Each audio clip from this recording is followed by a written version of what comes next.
Dahulu kala di sebelah utara Jawa Timur, hiduplah seekor buaya raksasa yang ganas dan menyeramkan. Buaya ini adalah penguasa sungai dan menjadi pemangsa yang sangat ditakuti oleh semua binatang di hutan sepanjang tepian di sungai, dan nama buaya itu adalah Baya. Baya adalah buaya yang sangat pandai berburu sehingga membuat semua hewan di hutan pun menjadi sangat takut kepadanya. Sungai yang didiami oleh Baya itu bermuara pada sebuah laut yang luas, dan diketahui bahwa di laut itu tinggallah seekor hiu ganas yang bernama Sura. Sura ini menjadi penguasa laut yang ditakuti semua ikan yang ada di laut itu. Suatu hari Sura merasa bosan hanya memakan ikan setiap hari, dan karena rasa bosan itu, dia kemudian mencoba pergi ke sungai dengan tujuan untuk memburu kijang di sekitar sungai itu. Awalnya Sura hanya ingin iseng untuk coba-coba saja, namun lama-kelamaan Sura pun menjadi ketagihan, dan hampir setiap harinya, ia kembali ke sungai itu untuk berburu, dan ia juga sering mendapatkan banyak buruan.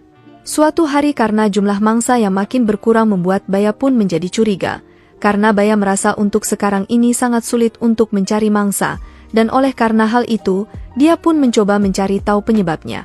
Singkat cerita ketika sedang mencari petunjuk, Baya kemudian melihat Sura yang sedang menangkap seekor anak monyet berenang di sungai. Di sini Baya pun menjadi sangat marah, dan Baya pun langsung menghampiri Sura dan bertanya kepada Sura tentang apa yang dia lakukan di tempat kekuasaannya ini, dan mengapa dia memangsa hewan yang ada di tempat kekuasaannya itu. Setelah mendengar hal itu, Sura ternyata tidak takut sama sekali kepada Baya, bahkan ia malah menantang Baya dengan berkata bahwa terserah dia mau mencari makan di mana saja. Bahkan Sura mengatakan bahwa sungai ini juga bukan daerah kekuasaan Baya, jadi dia berhak untuk mencari mangsa di sini. Ketika mendengar hal itu, Baya pun menjadi semakin emosi, dan akhirnya perkelahian pun tak dapat dicegah, di mana keduanya saling bertarung dengan sangat sengit, dan karena keduanya sama-sama kuat, akhirnya pertarungan tersebut terus berlangsung berhari-hari lamanya, hingga semua binatang di hutan pun ikut terganggu dengan perkelahian kedua hewan buas tersebut. Singkat cerita kedua hewan buas itu pun kelelahan, dan dari hasil pertarungan tersebut, masih belum diketahui pemenangnya karena mereka berdua sama-sama kuat. Di sini Sura kemudian mengatakan bahwa sebaiknya kita mensudahi pertarungan ini karena dia merasa sudah sangat lelah, dan Baya yang juga merasa sangat lelah ini pun akhirnya setuju untuk mensudahi pertempuran itu.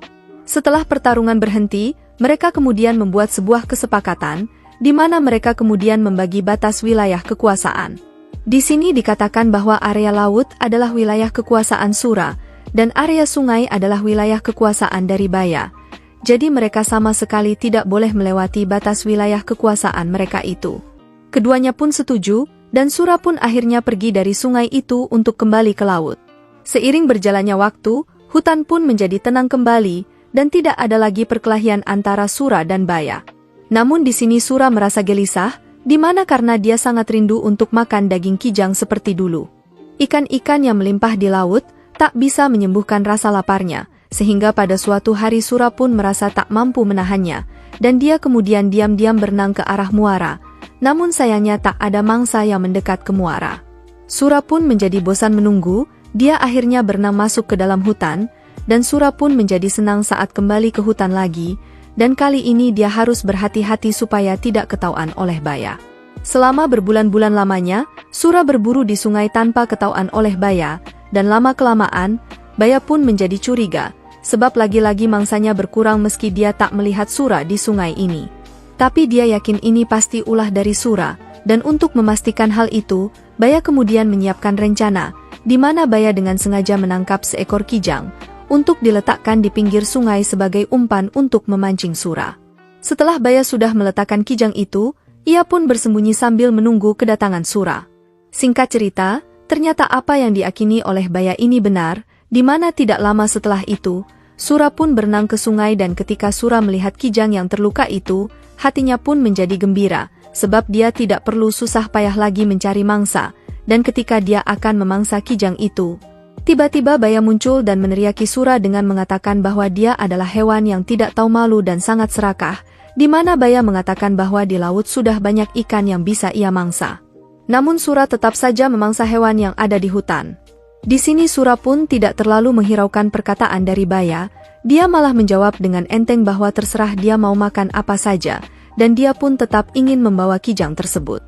Melihat sikap Sura yang seperti itu, Baya pun menjadi sangat emosi dan sempat terjadi adu mulut di antara keduanya, yang pada akhirnya pertarungan di antara keduanya pun terjadi lagi. Pertempuran sengit antara ikan hiu sura dan buaya baya ini pun menjadi semakin seru dan dahsyat.